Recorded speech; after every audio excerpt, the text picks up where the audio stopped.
안녕하세요. 경희보금한의원 정명주 원장입니다. 오늘은 유산하신 분에 대한 이야기를 살펴볼까 합니다.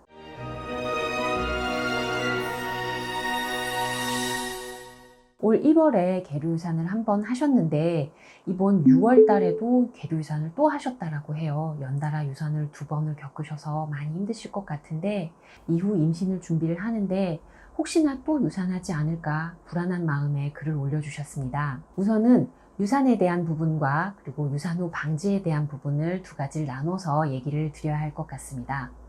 유산은 반산이라고 해서 출산에 준해서 조리를 해야 한다 라고 되어 있습니다. 그만큼 출산에 버금가는 형태로 몸에는 큰 충격이 가해진다는 것인 건데요. 임신 초기의 경우 겉으로 드러나지는 않겠지만 임신을 유지하기 위해서 엄청난 호르몬의 변화, 혈류의 흐름, 그리고 자궁과 내막은 큰 변화를 겪고 있게 됩니다. 따라서 유산을 하는 경우 임신 초기에 나는 아무런 증상이 없었는데 라고 하더라도 몸에서는 임신이 종결되는 것으로 아주 큰 변화를 겪게 되는 것인 거죠. 호르몬 수치는 급격하게 떨어지게 되고 자궁 쪽으로 많이 우려되었던 혈류량은 그 흐름을 제대로 회복하지 못하는 경우들도 있습니다. 혹여나 자궁 내강에 임신 잔여물이 남아있는 경우 소파술을 병행을 할 수도 있는데요.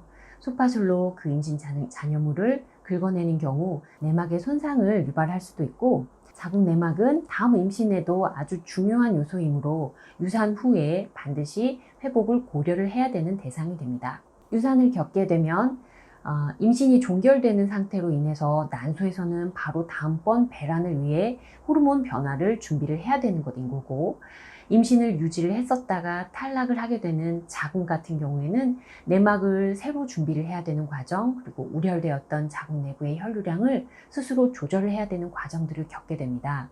그 과정에서 예민하신 분들 같은 경우에는 산후풍 꼭 출산한 것처럼 발목이나 골반, 손목 이런 곳이 시리게 되기도 하는 이유들이 이렇게 큰 변화들을 겪게 되기 때문입니다. 따라서 유산 후에는 출산을 한 것과 준하게 몸을 많이 보호하는 형태의 치료를 병행해야 됨과 동시에 난소는 다음 월경 준비를 하기 위한 과정들을 겪게 되는데 그 과정 또한 역시 도와줘야 되는 상태가 되는 것인 거죠. 아까 말씀드렸던 자궁 내막의 경우 소파술을 겪게 되면 유착이나 염증들을 겪게 될 수 있으므로 자궁 내막의 재생 또한 도와줘야 되는 상태가 되는 것입니다. 따라서 유산 후에는 자궁 그리고 자궁 내막, 난소 뿐만이 아니라 전신적인 몸 상태의 흐름 또한 살펴야 되는 상태가 됩니다.